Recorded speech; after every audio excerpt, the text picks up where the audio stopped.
അവര് വരുന്ന സമയം അവരുടെ ബസ്സിന്റെ സമയമായപ്പോഴത്തേന് അല്ല ചേച്ചി എഴുന്നേറ്റപ്പോഴത്തേനും ചേച്ചിനെ ഏൽപ്പിച്ചു വിടാതെ മടി കയറിയിരിക്കണം.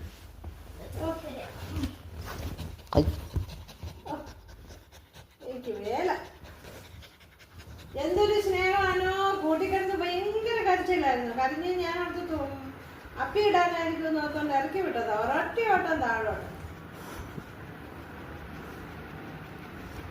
എന്തൊരു ഒച്ചപ്പാടായിരുന്നു കൂട്ടില്. കൃത്യസമയം അറിയാല്ലേ, എന്നെ കഴിഞ്ഞ് കൃത്യസമയം അറിയാല്ലേ നിനക്ക്. ബസ് വരുന്ന ഒച്ച കേട്ട താഴോട്ട് ഓടും. അയച്ചു വിട്ട ചമിലയാണെങ്കിൽ അപ്പൊ കാണാൻ തുടങ്ങും. അല്ലെങ്കിൽ ചേച്ചിയുടെ മടിയില് വലിയ ആശ്വസിച്ച് കിടക്കുകയാണല്ലോ കുഞ്ഞ്. ഉമ്മ കൊടുത്തേ ചേച്ചിക്ക്. ചേച്ചിക്ക് ഉമ്മ കൊടുത്തേ. ഉമ്മ കൊടുത്തേ. ഉമ്മ ഉമ്മ കൊടുത്തേ ചേച്ചിക്ക്. ഓ എന്താ ഉമ്മ കൊടുക്കുന്നേ. ചേട്ടന് ഉമ്മ കൊടുത്തേ. ചേട്ടന് ഉമ്മ കൊടുത്തേ. ചേട്ടന് ഉമ്മ കൊടുത്തേ. ചേട്ടന് ഉമ്മ കൊടുത്തേ. ചേട്ടന് ഉമ്മ കൊടുക്ക് റുബി. റുബി ചേട്ടന് ഉമ്മ കൊടുത്തേ. ഉമ്മ കൊടുക്ക് ചേട്ടനാ. ചേട്ടന് ഉമ്മ കൊടുത്തേ. ചേട്ടന് ഉമ്മ കൊടുത്തേ. ഓള് ചേട്ടന് ഉമ്മ കൊടുത്തേ. ചേട്ടന് വേണ്ടേ അമ്മ. ഓ ചേട്ടന് ഉമ്മ കൊടുത്തേ.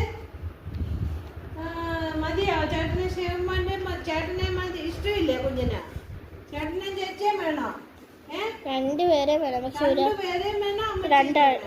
മൂന്ന് പേരെ ഇപ്പൊ. സുന്ദരി അമ്മച്ചിയുടെ സുന്ദരി, ഞങ്ങളുടെ സുന്ദരി മോളെ മോളെ അമ്മച്ചിയുടെ സുന്ദരി. അമ്മച്ചിയുടെ സുന്ദരിയെ അമ്മച്ചിയുടെ സുന്ദരിയാണ് ഇത്. അമ്മച്ചിയുടെ സുന്ദരി. സുന്ദരി ഒരു പാട്ട് പാടിക്കേ.